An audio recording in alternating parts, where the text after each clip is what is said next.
Welcome to Rising from the Rubble, the podcast where we share real life stories of people who have faced life-changing events like burnout, redundancy, depression, and found a way to rise stronger than before. I'm your host, Maria Newman, and as a coach, I help individuals navigate life's toughest transitions. Whilst listening to this podcast, you'll hear inspiring stories and coaching insights that will empower you to reclaim your confidence, redefine your future, and rise from your own rubble. It's now time to sit back, relax, and enjoy listening to our episode.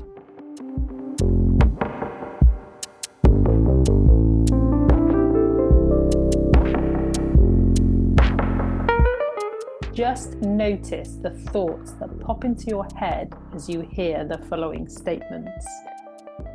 Tomorrow you will get that job promotion. Tomorrow you will feel so much better.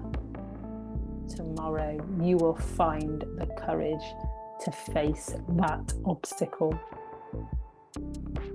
Were the thoughts that were popping into your head those that actually support you and serve you?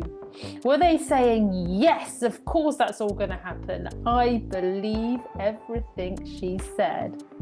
Or were they saying, no way, never going to happen, it's all lies?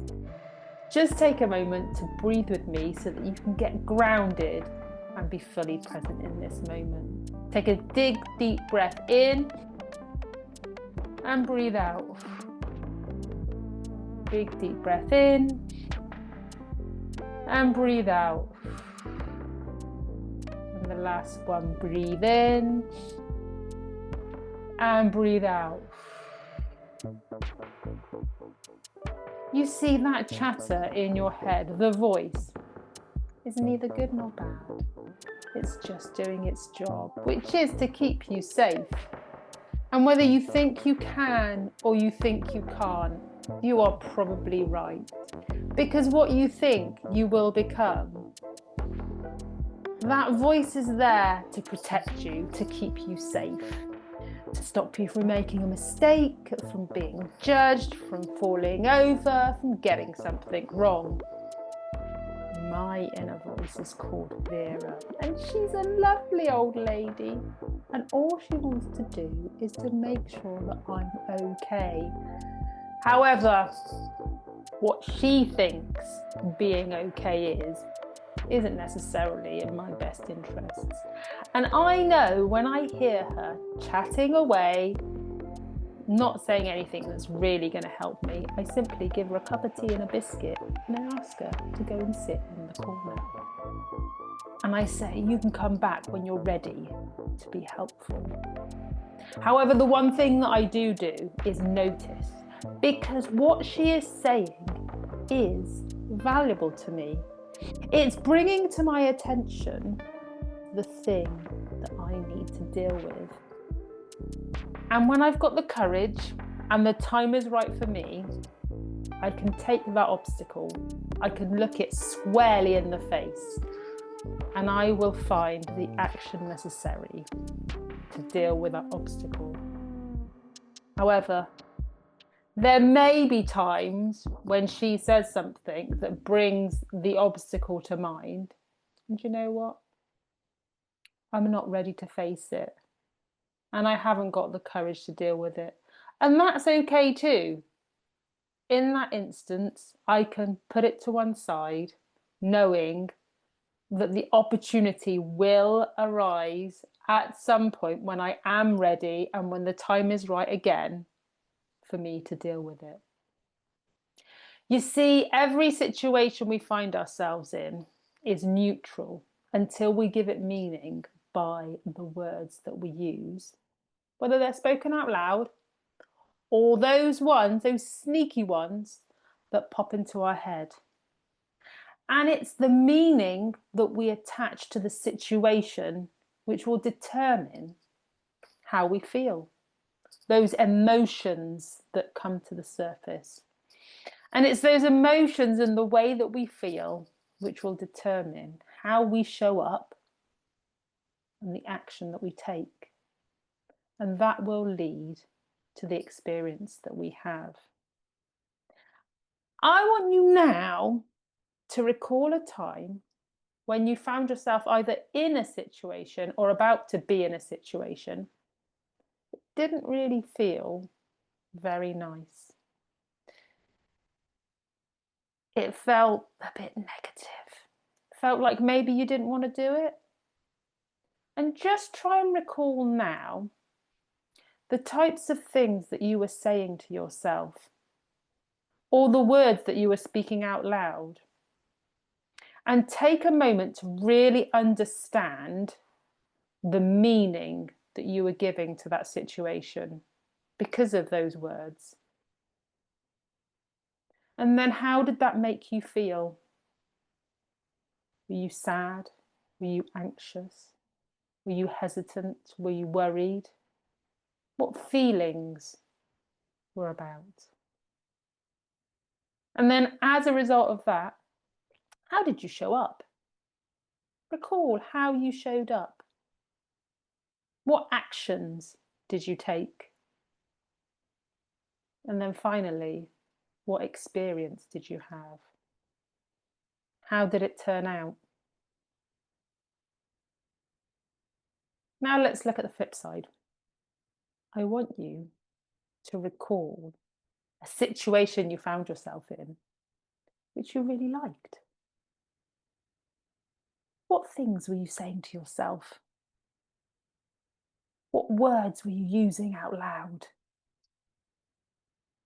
How were you feeling about that situation or that event? Were you feeling happy, motivated, inspired, excited? And then how did you show up? What actions did you take? How did you behave?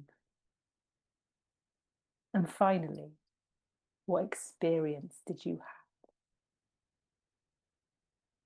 Can you see how the way we think about a situation, the meaning we give to it, is linked directly to the experience that we have? If I was to say to you, tomorrow you're going to get a phone call, and that phone call will be telling you that you are going to speak to a group of women about your career so far. You might be like Annabelle, and she'd be thinking, wow, that's an amazing opportunity. I get to stand up and inspire a room full of women and tell them about my career and what I've experienced and things I've done. And hopefully that will motivate them to do some amazing things of their own. She'd be feeling really excited. She'd be feeling so happy. She'd be willing for the event to happen like right now. And as a result, getting that phone call, she'd say yes straight away. And she'd even have prepped her speech ready for the event. And she'd show up to the event excited, ready to deliver the best speech she'd ever delivered. And as a result, women would come up to her afterwards and tell her how amazing her talk was and how they have felt inspired and all the things that they were going to do next. On the other hand, you might be like Brenda. Brenda would have heard me say those words and she would have been thinking, what? You want me to stand up in front of a group of women and talk to them? You've got to be kidding. I can't think of anything worse. That sounds horrible. I mean, they'd all be looking at me, expecting something wonderful. I can't deliver that. And as a result, she's feeling awkward, nervous, really horrible, hoping to escape. And when that phone call does arrive, as a result, she doesn't even answer the phone. Because that way, she doesn't even have to give an answer. She can just ignore it. And therefore, she doesn't get the opportunity to stand and speak to all these amazing women and tell them how wonderful her career has been so far. So you see, every situation you find yourself in is neutral until you give it meaning by the words you use. And what that actually means is that you need to practice thinking differently. It's practicing becoming really self-aware over not just the words that you speak out loud, but those words that you say to yourself that already determine the situation you're about to find yourself in before it's even happened. Because every situation you find yourself in is neutral until you determine the meaning of it. You get to decide if something is in your best interests or not. And if you decide to attach negative meanings to situations, then don't be surprised when you have a negative experience. If you decide to attach positive meanings to a situation, then don't be surprised when you have an awesome experience. So it's about thinking differently. It's about being aware.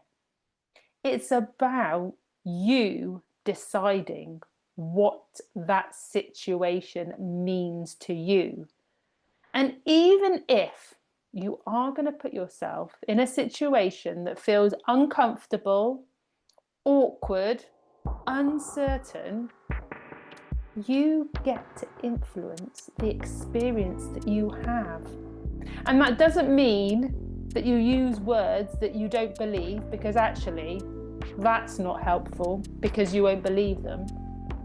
It means that you need to be selective on the words you use so that that situation is the best it can be for you. So let me give you an example, because I know you're saying, okay, Maria, give us an example of where a potential awkward, uncertain, uncomfortable situation can have a positive meaning that I believe. Okay, here we go. So if you find that you are one of those individuals who cannot stand up in front of someone, a group of people, not someone, and you find it really horrible, then find the positive in it. Yes, you may still feel nervous. However, instead of focusing on the fact that you might feel nervous, focus on what you're giving. This is an opportunity to share your journey. This is an opportunity for you to highlight how life can go great and some of the things that other people might want to look out for so that they can benefit from you having already experienced it and therefore avoiding it. And as a result, you will start to get those positive emotions because you're focusing on the good stuff, how you help, as opposed to what you might have done previously, which is focusing on all the unhelpful stuff, which instead of lifting you up, has just dragged you down. So that is just a very simple example of how, by changing your language, you change the meaning that you associate to an event, a situation, and therefore you influence the outcome, the experience that in the end would have been, is a lot better than if you'd had a negative meaning associated to that event. So my invitation to you is to become really self-aware. Self-aware of the words that you use when you speak and those thoughts that pop into your head, and start to take control and change them. Start to think differently, start to speak differently, so that you can influence the experience that you are having, so that you are able to show up differently, take positive actions that help you move forward. I'd love to know what you think. I'd love to know even more the outcome of you putting this advice into action.